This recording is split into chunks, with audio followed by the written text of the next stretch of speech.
சிம்மராசி அன்பு அனைவருக்கும் வணக்கங்க. இன்றைக்கி நம்மளுடைய சேனலில் சிம்மராசிக்காரங்களுக்கு ஒரு 5-6 வருஷமாகவே நிறைய விதமான கஷ்டத்தை மட்டுமே பார்த்துட்டு வந்திருப்பீங்க.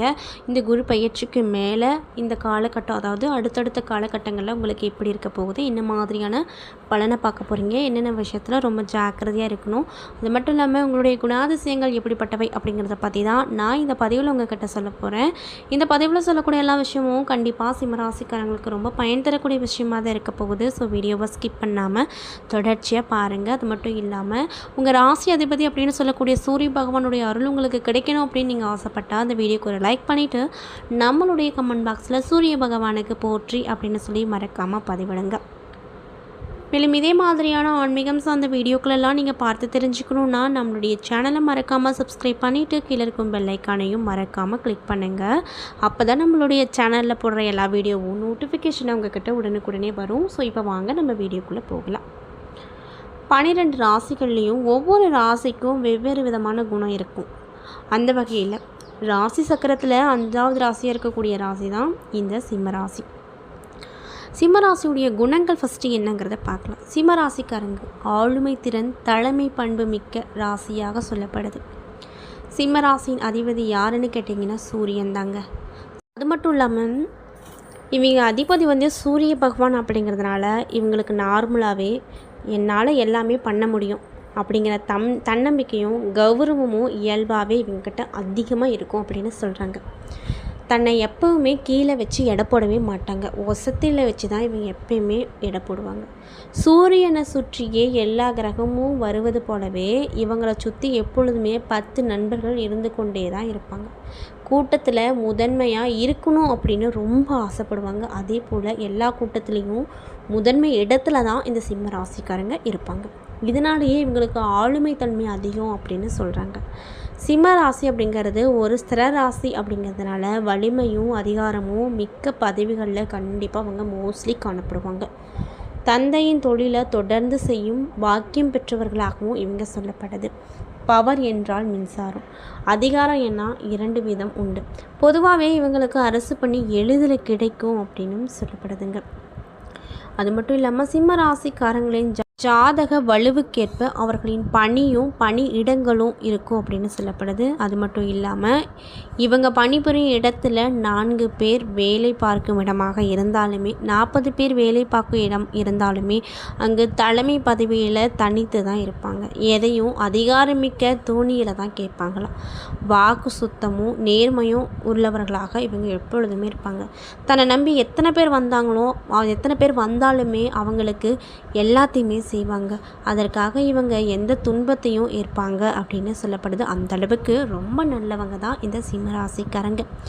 சிம்மராசிக்காரங்களை நம்பி நீங்கள் எதை வேணாலும் செய்யலாம். அந்த அளவுக்கு அவங்க நேர்மையாகவும் இருப்பாங்க, கண்ணியமாகவும் இருப்பாங்க. உங்களுக்கு எல்லா விதமான நன்மைகளும் செய்வாங்க. ஒரு முடிவை இந்த சிம்மராசிக்காரங்க எடுத்துட்டாங்கன்னா அந்த எந்த ஒரு சூழ்நிலை வந்தாலுமே மாற்றிக்கொள்ளவே மாட்டாங்க. அந்த முடிவிலேயே உறுதியாக நின்று நிறைவேற்றுவாங்களாம். இவங்க வணங்க வேண்டிய தெய்வம் யாருன்னு பார்த்தீங்கன்னா சிவபெருமான் சொல்கிறாங்க. நாராயணர், இந்த 2 கடவுளையும் வணங்கினாங்கன்னா நல்ல விதமான பலன்கள் பெறுவாங்களாம். மேலும் இவங்ககிட்டையும் மைனஸான விஷயம் என்னென்னு பார்த்தீங்கன்னா கோபம் தாங்க. இவங்களுக்கு உச்சபட்ச கோபம் வரும். ஒரு விஷயம் நடக்கலைன்னா உடனே கோவப்பட்டு தடால் உடால்னு கத்துவாங்க. ஆனால் கொஞ்சம் நேரம் கழித்து யாருக்கிட்ட கத்துனாங்களோ அவங்கக்கிட்டேயே சிரித்து பேசி பழகக்கூடிய முகமாகத்தான் இவங்க எப்பொழுதுமே இருப்பாங்க.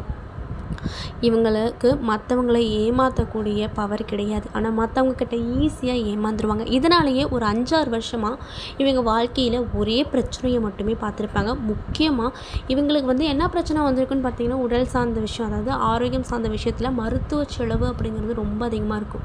இப்போ ஒரு மாதம் சம்பளம்னு எடுத்துக்கோங்களேன். ஒருத்தர் சிம்மராசிக்காரங்க வேலைக்கு போகிறாங்கன்னா அவங்களுக்கு மாத சம்பளம் ஒரு 10,000 எடுத்துக்கோங்களேன். அந்த 10,000த்தில் அவங்களுக்கு ஒரு 2,000 3,000 கம்பல்சரி மருத்துவ செலவாக தான் போகும். அந்த அளவுக்கு அவங்களுடைய உடல் ஆரோக்கியம் இருக்கும் அப்படின்னு சொல்லப்படுதுங்க. அது மட்டும் இல்லாமல் இவங்க 29 வயசுக்கு மேலே வாழ்க்கையில் நிறைய விதமான நல்ல மாற்றத்தை படிப்படியாக பார்ப்பாங்க அப்படின்னு ஜோதிடத்தில் சொல்லப்படுது. அன்பு நேயர்களுக்கு இந்த காலகட்டம் என்ன விதமான மாற்றத்தை தரப்போகுது, என்னென்ன விஷயத்தில் கவனமாக இருக்கணும் அப்படிங்கிறத பார்த்து தெரிஞ்சுக்கலாங்க. ஸோ நீங்களும் சிம்மராசிக்காரங்களாக இருந்தால் நான் சொன்ன விஷயம்லாம் உங்களுக்கு கரெக்டாக இருந்துச்சுன்னா நம்மளுடைய கமெண்ட் பாக்ஸில் கரெக்டுன்னு சொல்லி மறக்காமல் பதிவிடுங்க. சிம்மராசிக்காரங்களுக்கு இந்த காலகட்டத்தை பொறுத்த வரைக்கும் எப்படி இருக்குன்னு பார்த்தீங்கன்னா, பொருளாதார வசதி அப்படிங்கிறது கண்டிப்பாக நல்லபடியாகவே இருக்கும். அதனால் பயந்துக்காதீங்க. கூடுதல் செலவு வந்தாலுமே கடன் வாங்காமல் ஈஸியாக சமாளிக்க முடியும். அந்தளவுக்கு உங்கள் கையில் பணம் இருந்துகிட்டே இருக்கும். குடும்பத்தில் முக்கிய முடிவுகளை எடுக்கும்போது மிகவும் பொறுமையாக யோசிங்க. பெரியவர்கள் யாராவது இருந்தால் நீங்கள் எடுத்துருக்கக்கூடிய முடிவுகளை அவங்கக்கிட்ட சொல்லி இது நல்லதா கெட்டதா பண்ணலாமா வேண்டாமா அப்படின்னு சொல்லிவிட்டு அவங்க என்ன சொல்கிறாங்களோ அது மாதிரி நடந்துக்கோங்க. மேலும் கணவன் மனைவிக்கிடையே எப்படியாப்பட்ட பிரச்சனையாக இருந்தாலும் அது தீர்ந்து அந்யோன்யம் அதிகரிக்கும். உடல் ஆரோக்கியம் மேம்படும். இன்னும் சிலருக்கு வெளியூர்களில் இருந்து பிரசித்தி பெற்ற ஆலயங்களை தரிசிக்கக்கூடிய வாய்ப்பு 90% அமைஞ்சிருக்கு அப்படின்னு சொல்கிறாங்க. அலுவலகத்தில் வழக்கமான நிலையே உங்களுக்கு இருக்க போகுது. அதனால் பயந்துக்க வேண்டாம். அதாவது இப்போ நீங்கள் எந்த மாதிரியான வேலைகளை பார்த்துட்ருக்கீங்களோ தொடர்ச்சியாக அதே வேலைகள் தான் நடைபெறும். எதிர்பார்த்த சலுகை கொஞ்சம் தாமதமாக கிடைக்கும். ஆனாலுமே நீங்கள் எதிர்பார்த்த அளவுக்கு லாபம் நிறைய கிடைக்கும் அப்படின்னு சொல்கிறாங்க. அதிகாரிகள் சில நேரங்களில் கண்டிப்போடு காட்டினாலும் ஆதரவாக சில நேரத்தில் காணப்படுவாங்க. அதனால் கவலைப்பட வேண்டாம். வியாபாரத்தை பொறுத்த வரைக்கும் கொடுத்தல் வாங்குதல் விஷயத்தில் தகுந்த எச்சரிக்கை நடவடிக்கை மேற்கொள்வது அவசியம்.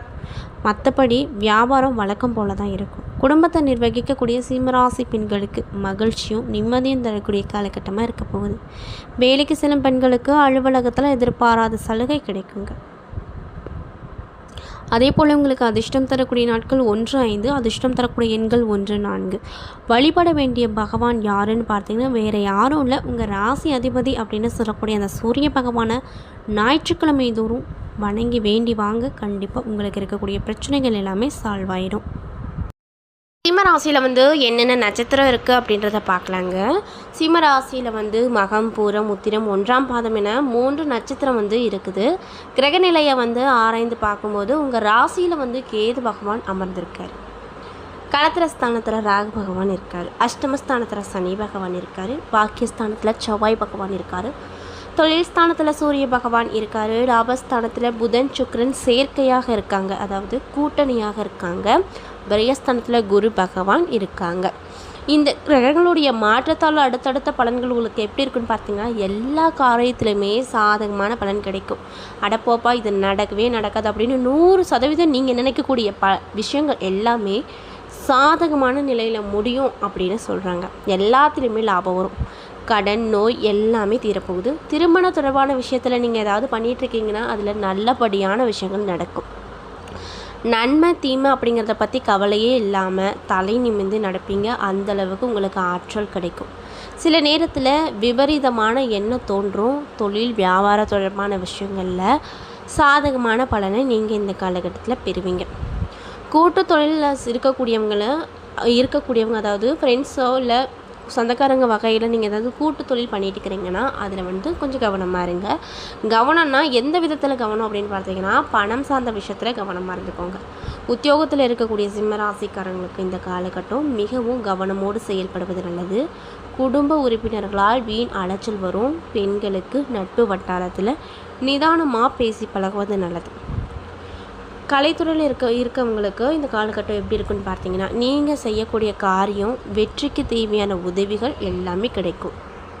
அதே போல் அரசியல் துறையில் இருக்கக்கூடியவங்களுக்கு இந்த காலகட்டம் எப்படி இருக்குன்னு பார்த்தீங்கன்னா வீண் வழக்கு விவகாரங்கள் வரக்கூடும். அதனால் பார்த்து கவனமாக இருங்க. வெளிநாட்டு பயண வாய்ப்புகள் வரக்கூடும். மாணவர்களுக்கு பாடங்களில் இருந்த சந்தேகங்கள் தீரும். உற்சாகமாக படிப்பீங்க. சக மாணவர்களிடம் பழகும்போது ரொம்ப கவனமாக இருங்க. அதே போல் மகம் நட்சத்திர நண்பர்களுக்கு இந்த காலகட்டம் எப்படி இருக்க போகுது அப்படின்னு பார்த்தீங்கன்னா செலவு அப்படிங்கிறது உங்களுக்கு ஜாஸ்தியாக இருக்கும். உங்கள் ராசிநாதன் சுக்கிரன் சஞ்சாரம் மூலமாக சாதகமான பலனை கொடுப்பாரு. அது மட்டும் இல்லாமல் உங்களுடைய உடல் ஆரோக்கியம் உங்களுக்கு சீராக இருக்கும். மனதில் திடீர்னு குழப்பம் ஏற்பட்டு அதுக்கப்புறம் சரியாயிடும். அதனால் கவலைப்பட வேண்டாம். வாகனங்களை பயன்படுத்தும் போது மட்டும் அது மட்டும் இல்லாமல் ஆயுதங்களையும் கையாளும் போது மட்டும் கூடுதலாக கவனமாக நீங்கள் இருக்கணும். சூரியன் சஞ்சரிப்பதால் முன்கோபம் ஏற்பட்டு அதனால் பின் தகராறு ஏற்படலாம். அதனால் எந்த ஒரு விஷயமா இருந்தாலும் நிதானமாக கையாளுவது நல்லது. அதே போல் பூர நட்சத்திர நண்பர்களுக்கு இந்த காலகட்டம் எப்படிக்க போகுதுன்னு பார்த்தீங்கன்னா நீங்கள் செய்யக்கூடிய தொழிலாக இருந்தாலும் சரி வியாபாரமாக இருந்தாலும் சரி வளர்ச்சி பெற சூழ்நிலைகள் ஏதுவாக இருக்கும். செலவை நீங்கள் குறைச்சிக்குவதன் மூலமாக பண தட்டுப்பாட்டிலேருந்து நீங்கள் சிக்காமல் இருக்கலாம். பேச்சில் கடுமை காட்டாமல் இருப்பது நல்லதுங்க. உத்தியோகத்தில் இருப்பவங்களுக்கு பணி புரியும் இடங்களில் எச்சரிக்கையோடு வேலைகளை கவனிப்பது நல்லது. குறிப்பாக இயந்திரங்களை இயக்கும்போது கவனமாக இருங்க. மேலிடத்தின் மூலமாக நடக்க வேண்டிய காரியங்கள் இப்பொழுது தாமதமாக நடக்கலாம். உத்தியோகத்தில் இருக்கக்கூடியவங்க ரொம்ப கவனமாக இருக்கணும் அப்படின்னு வலியுறுத்தப்படுது. அதே போல் உத்திரம் 1ஆம் பாத நட்சத்திர நண்பர்களுக்கு இந்த காலகட்டம் எப்படி இருக்குன்னு பார்த்தீங்கன்னா, குடும்பத்தில் குதூகலமான சுப பலன்கள் நிறைய நடக்கும். கணவன் மனைவிக்கிடையே பந்தம் பாசம் அதிகரிக்கும். குழந்தைகள் மூலமாக மன மகிழ்ச்சி கிடைக்கும். நண்பர்கள் மற்றும் உறவினர்கள் கவனமாக, அதாவது இவங்க கிட்ட முக்கியமாக உங்கள் ஃப்ரெண்ட்ஷிப்பாக இருந்தாலும் சரி, சொந்தக்காரங்களாக இருந்தாலும் சரி, இவங்க கிட்ட ரொம்ப கவனமாக பேசி பழகுவது நல்லது அப்படின்னு சொல்கிறாங்க. மேலும் நீங்கள் என்ன மாதிரியான விஷயங்களை பரிகாரங்கள் மாதிரி பண்ணணும்னு பார்த்தீங்கன்னா, ஸ்ரீ ருத்ரா மூர்த்தியை வழிபட்டு வர எல்லாத்துலேயுமே வெற்றி கிடைக்கும். நீங்கள் ஏதாவது செயலில் செஞ்சிட்ருக்கீங்க, அந்த செயல் வேகமாக முடிய மாட்டேங்குது, சீக்கிரமாக முடிய மாட்டேங்குது அப்படின்னு நினச்சிட்டு இருந்தீங்கன்னா, இந்த மூர்த்தியை வழிபடுவதன் மூலமாக உங்களுக்கு அந்த செயல்களில் வேகம் கிடைக்கும், சீக்கிரமாக முடித்து கொள்ளக்கூடிய ஒரு பலன் கிடைக்கும் அப்படின்னு சொல்கிறாங்க. என்ன நண்பர்களே, இந்த பதிவுகளில் சிம்மராசி அன்பு நேயர்கள் அனைவருக்குமே அடுத்தடுத்து வரக்கூடிய நாட்கள் எப்படி இருக்க போகுது, என்ன விதமான மாற்றத்தை தரப்போகுது, என்ன விஷயத்தில் நீங்கள் ரொம்ப கவனமாக இருக்கணும், என்னென்ன விஷயங்கள்லாம் பரிகாரங்கள் மாதிரி பண்ணணும் அப்படிங்கிறத பற்றி தெளிவாகவும் விரிவாகவும் நான் இந்த பதிவின் மூலிமா உங்கள்கிட்ட சொல்லியிருப்பேன். இந்த பதிவில் சொல்லியிருக்கக்கூடிய எல்லா விஷயமும் கண்டிப்பாக உங்களுக்கு பயன் தரக்கூடிய விஷயமாக தான் அமைஞ்சிருக்கும். ஸோ வீடியோ பிடிச்சிருந்தால் லைக் பண்ணுங்கள், ஷேர் பண்ணுங்கள். அது மட்டும் இல்லாமல் இதே மாதிரியான ஆன்மீகம் சார்ந்த வீடியோஸ் எல்லாம் பார்த்து தெரிஞ்சுக்கணுன்னா நம்ம சேனலை மறக்காமல் சப்ஸ்கிரைப் பண்ணிவிட்டு பாருங்கள். நன்றி.